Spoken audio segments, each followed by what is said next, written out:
Olá, seja muito bem-vindo à Casa de Padilha 7. Eu sou pai Henrique de Ogum, sou filho de Maria Padilha. Essas são as consultas que nós temos disponíveis. Primeiramente, claro, nós temos os guias da casa, a Rainha Maria Padilha, Tranca-Ruas das 7 Encruzilhadas. Temos também toda a parte da direita, o Caboclo 7 Espadas, o Zé Baiano, o Herê Pedrinho, a vovó Maria Redonda, na linha de encantados, a cigana Carmen, que trabalha com baralhos, consultas, terapias. Nós sempre pedimos para que você encaminhe antes seu nome e data de nascimento, também das pessoas que você vai perguntar nas consultas, porque nós deixamos as cabalas montadas. Pedimos também que você tenha uma pedra ametista preta ou uma pedra de rua comum, pequena, que você pode segurar nas mãos, para você segurar durante a consulta. E também que você acenda a vela para o seu anjo da guarda e para a entidade que você vai conversar. Pode dar para ela, se quiser, um copo de cachaça ou de água, e para o anjo da guarda um copo de água, em vidro transparente, translúcido, para refletir a luz da vela dentro do copo ou da taça. Primeiramente, a figueira, ela vem do figo. Precisamos entender figueira e figo, a planta e a fruta, para nós podermos fazer a interpretação da entidade. Porque existe grandes e falanges enormes. A figueira é uma falange imensa, imensa, imensa. Vocês não têm ideia, tem mais ou menos em torno de 30 a 50 entidades, nomenclaturas diferentes dentro das figueiras. Primeira fruta citada nos ensinamentos bíblicos. Veja a idade da Bíblia e veja a idade do surgimento da essência das entidades figueiras. Olha como sua entidade é antiga. O seu espírito, ele pode ser jovem, pode ser em processo de evolução. A sua essência é antiguíssima.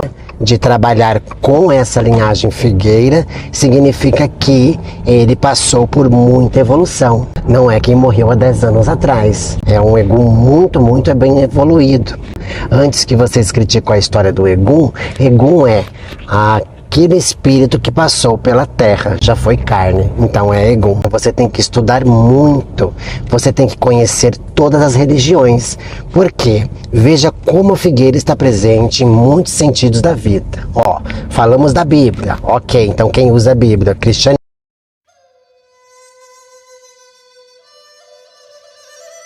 Você gostaria de saber qual é o seu orixá regente, qual é o seu orixá de frente?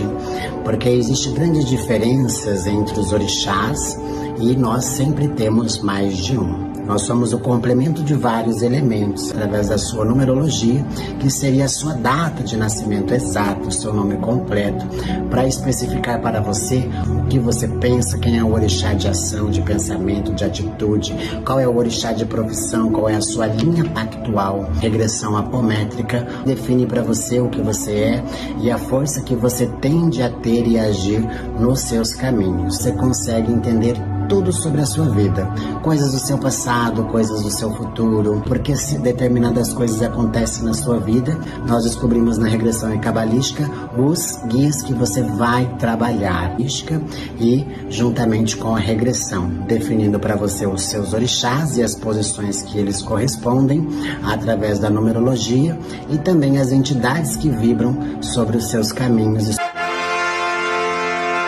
Judaísmo, as igrejas evangélicas por causa do evangelho, e também esteve presente no Antigo Egito. No tempo do Egito eles davam figo para os gansos, que eram bonitos da época. Era como se fosse um pavão pra gente hoje. Na época do Egito, os gansos eram muito bonitos, porque o figo, ele tem vários elementos dentro dele mesmo. Ele seria como a doçura, o mel, o açúcar, ele representaria carinho, o amor, a bondade, o adoçamento, claramente. Por isso que as pessoas levam muito no negativo as figueiras, com amarrações, porque realmente um figo, 2 nomes num figo, realmente ele vai ficar muito doce. O doce de figo é muito doce mesmo. Também esteve presente na Grécia, aonde fazia parte dos confeitos, dentro dos pães, bolos, que existiam artesanalmente. Porque veja, olha como é antiga a culinária. Desde aquela época, e principalmente antigamente, se você vê as mesas desses filmes da Grécia, da Roma, mesas espetaculares, a coisa toda incrível, moderna, cheia de pessoas comem com o olho, porque é muito bonito. Seria o chantilly do morango. Também fez parte na Itália, na Espanha, com molhos agridoce. Olha que curioso. A Padilha falou, fiquei assim tão surpreso quanto algumas pessoas vão ficar. Olha como o figo vem antigo. Budistas, porque foi debaixo de uma figueira que o Buda sentado entrou no seu maior transe de desdobramento e concentração e conseguiu a sua evolução. Olha que incrível. Bem nas tribos indígenas, astecas, incas, a casca do figo para fazer papel. Olha que louco! Eu achava que o papel vinha só da madeira. Agora eu entendo por que algumas entidades pedem alguns papéis diferentes, porque chega próximo ao figo, mas hoje eu não imagino. Eu acho que ninguém faça papel com figo, mais com casca de figo. Até se vocês descobrirem se fazem, eu até dei uma olhada, não achei nada. E também a Padilha não tinha tocado nesse assunto. Agora que surgiu a dúvida na minha cabeça, que eu me perguntei pra mim mesmo. Então até no papel, até nas escritas, até nos livros antigos e sagrados, existe a questão do figo. Pra gente poder chegar na Umbanda, pra gente poder chegar no Ubuntu, Casa de Padilha, pra gente poder chegar no Candomblé. Por quê? Porque como existem muitos espíritos que ganharam evoluções através da figueira, ela é um elemento muito importante dentro de casas religiosas, dentro de pessoas que são vinculadas a esse espírito. Existem questões dos assentamentos que somente a entidade de cada pessoa tem que falar para ela, o específico de cada coisa. Se ela vai querer um papel de figo e o médium vai ter que fazer, uma fruta, se ela vai querer uma folha, um pedaço de caule, uma semente. Isso é definido com o espírito e com a pessoa. Então, o pai de santo não pode se intervir, porque é uma particularidade muito grande de cada espírito. Não existe uma regra de que, porque é mulambo da figueira, então tem que ser o figo. Não usam tudo, porque vai depender de que energia que eles vão trabalhar. Tem que entender o figo, tem que entender a figueira, tem que entender a planta, a semente, o doce, o papel, para você poder entender a sua entidade, porque é uma entidade antiga, de grande evolução, e são entidades onde as pessoas são vinculadas aos termos da religiosidade. Ela vai partir de um catolicismo, ou de uma família evangélica, ou de uma família budista, kardecista, porque o figo está presente em todas as religiões. Então ela vem transportada de uma vibração para outra, para poder entender outras vibrações.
provavelmente é bem possível que ela não se interesse pelo Ubuntu, pela Umbanda, pelo Candomblé ou qualquer vertente de espírito. É pela questão da bruxaria, da magia, do ocultismo. Geralmente eles vão optar para essas coisas mais esotéricas. Alguns consideram a figueira a planta da vida, outros consideram a planta da morte. Então você precisa entender também, quem trabalha com figueira, Obaloaê, Egungun, que são qualidades para entender o trânsito dela. Ao contrário do que todo mundo pensa que é só para feitiço, amarração, adoçamento, elas trabalham muito com saúde, com cura. Geralmente eles vão corresponder a uma linhagem subliminar, como por exemplo, abaixo de alguém. Então eles nunca vêm básico nos nomes. Geralmente a nomenclatura dele é grande. Por quê? Porque ele vai ter que respeitar uma hierarquia. Pode até ser que o nome daquela entidade não seja aquela nomenclatura, mas ela vai usar porque ela precisa entender o posto dela e o compromisso dela dentro daquela egrégora. Existe uma hierarquia, tem poder, mas é limitado dentro daquele espaço. E é aí que o médium corre, é aí que o médium vai para outros cantos, porque ele se sente aprisionado, incomodado. Por isso que nós fazemos uma coisa bem diferente, porque existem muitos espíritos hoje que estão nesse processo da negação. Nós ensinamos justamente para ele tomar a frente da vida do médium, para o médium poder trabalhar com ele na vibração dele, mas entendendo um processo espiritual. Então ele consegue uma independência espiritual sem precisar ficar rebaixando as suas entidades. A questão da figueira, do figo, é isso que você tem que entender. Geralmente as pombagiras vão fumar cigarros, cigarrilhas, mas pode acontecer de que se tem uma energia um pouco mais forte, como por exemplo o lambo da figueira, pode fumar charuto. E os exus de figueiras, do charuto, e bebem bebidas finas. Podem ser que eles peçam bebidas antigas por causa da época deles. Então, por exemplo, assim, a pombagira pedir, eu quero aquele francês, champanhe francês, por exemplo. Não achem estranho, porque pode ser que ela precisa da energia da França. Então, como nós estamos no Brasil, ela não consegue trabalhar os elementos dela porque aqui não existe. Então pode ser que seja uma bebida cara, fina, mas é porque é da França. É uma energia que ela precisa. Pode ser substituída por alguma erva que existia na época. Só que daí você vai ter que estudar muito para você conseguir desenvolver essa pombogira. Que ela não vai chegar e vai falar para você assim, eu quero um martini disso. Não existe. Ela só vai te dar uma direção. Eles são placas indicativas, e aí você tem que correr atrás. Por isso que você está procurando esse vídeo, por isso que você caiu nesse vídeo, porque você está procurando algo que a sua pombogira não falou para você, o seu Exu não falou para você. Olha que coisa. Então, se você estudar conosco, principalmente, nós conseguimos abrir a sua comunicação com essa entidade. Você consegue melhorar a comunicação com ela. Então, você vai conseguir ouvir ela de verdade, que é o que falta para as pessoas. Que é uma conexão que precisa ser aberta, como se fosse um botão que você não alcança. Entendemos figo, entendemos figueiras, entendemos como que funciona o processo espiritual em relação à evolução desse guia. Então, dentro de terreiro vai trabalhar com cura, com magia, com feitiço, com limpeza, descarrego, aconselhamento. Vai depender muito de que linha e vibração ela está vindo, porque ela pode vir na vibração de padilha, de mulambo, de farrapo, de sete saias, de cigano, de marinheiro, de boiadeiro, de baiana. Ele pode vir em várias vibrações, encantados, de piratas, enfim, várias vibrações. Não existe mais vibração específica porque é uma linhagem muito grande e é isso que você tem que entender. A história dela, se ela viveu ali na França, em Paris, se ela viveu aqui no Brasil, na Itália, na Alemanha, não interessa, gente, entendeu? Você tem que entender a essência. É inútil você saber de uma história, sabe por quê? Porque o mesmo espírito que está com você teve várias encarnações. E se ele desse em você, ele pode contar uma história hoje, amanhã ele conta outra. Veja como que é, porque ele teve várias encarnações. E se ele quiser contar da encarnação da Itália, por exemplo, ou da encarnação da Alemanha? Como é que vai se definir uma história em específico disso? Não tem. É isso que você tem que entender, é isso que você tem que compreender. Porque é assim que funciona. Se você tem uma entidade figueira, você é uma das pessoas que tem que investir todo o seu tempo e dinheiro para estudar tudo. Ervas, plantas, frutas, o efeito que elas causam, porque se você entender, tudo vincula a isso. Nem sempre ela vai responder a Yansan, ou ele vai responder a Yansan. Eles podem vir de várias vertentes, dependendo de que linhagem ele vai cumprir, de que missão ele vai fazer.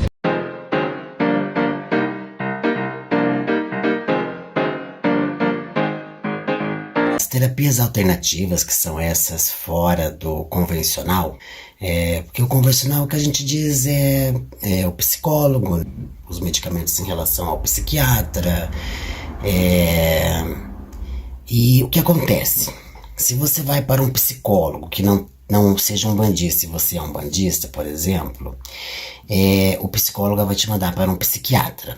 Porque tudo você vai dar referência sobre algum guia, sobre algum espírito, sobre alguma crença, e aquilo não está funcionando para você, então ele vai indicar que você tem um problema na cabeça. E você vai começar a tomar medicamentos. Pelo psiquiatra você toma medicamento, e os medicamentos passados, eles são bloqueadores dentro da religião. Então, se você toma antidepressivo, remédios para dormir, remédios que você está dependente disso, para uma questão psicológica, para uma questão de controle emocional, então você está bloqueando a sua evolução espiritual, e você está bloqueando a evolução dos seus guias, e isso não é bom. Não pode tomar, tá? Se você está com início de depressão, se você está com algum problema que você precisa resolver, familiar, amoroso, financeiro, você precisa se tratar espiritualmente falando. É recomendado que cada um vai para um parâmetro. Por exemplo, é muito difícil eu querer tratar, por exemplo, uma pessoa evangélica. Eu terei poucas alternativas para isso. Será uma coisa bem assim, que eu não posso tocar no lado espiritual, porque a cabeça do evangélico ele é muito fechada, mas tem que trabalhar dentro da fé dela. Veja a diferença de seguir em frente e de, mais assim, realmente porque resolveu o passado, e de ignorar o passado, querer esquecer, bloquear aquilo para tentar seguir em frente. No primeiro obstáculo você vai cair. Quando você cair, essa caixa vai se abrir. Quando essa caixa se abrir, você vai ter as mesmas sensações porque você não resolveu esse problema lá atrás. Então, muitas das vezes, os seus problemas são kármicos. Nós trabalhamos na apometria, na constelação. E se for de infância, de adolescência, isso significa que nós vamos trabalhar com uma caixa que está fechada e vamos abrir. Vamos trabalhar isso para que você melhore essa situação e essa condição. Entenda que é uma coisa intrínseca que acontece espontaneamente sobre algo que aconteceu e não conseguimos lidar, então bloqueamos isso fica guardado na memória, sabe, numa caixinha fechada. E aí quando essa caixinha se abre, tudo aquilo vem à tona. E será no primeiro obstáculo. Primeira conta que você não conseguir pagar e foi cobrado, e aquela cabeça sua começar. Primeiro problema de relacionamento, desconfiança de traição, ciúmes, problemas familiares, discussões, brigas, inveja no trabalho, fofocas, intrigas, confusões, ciclos de amizades complicados, problemas na incorporação, na espiritualidade, problemas em N coisas que podem surgir. Então, você tem que trabalhar as suas coisas, você tem que trabalhar os seus karmas, você tem que trabalhar as questões de perdão. A gente sempre tem que se colocar no lugar dos outros, pra gente também ver uma análise de vida diferente, sabe? Muitas vezes a gente só sabe reclamar. Acho que se a gente passar a agradecer, e é o que a terapia mostra, né? O agradecimento, o perdão, o retorno, o bem-estar, o amor ao próximo, sabe? O não desejar mal, mesmo que outra pessoa te deseje o mal. Seja diferente. A Umbanda ensina a viver. E a terapia vai ensinar você a entender a Umbanda. E você a entender a si mesmo. A Umbanda é ajudar as pessoas. Para você ajudar alguém, você precisa estar bem. Então você precisa estar bem estruturado psicologicamente, financeiramente. Não que você vai nadar em dinheiro ou que você vai ter milhares de amores, pessoas aos seus pés. Não é isso, mas sabe, um entendimento sobre tudo. Um equilíbrio na vida.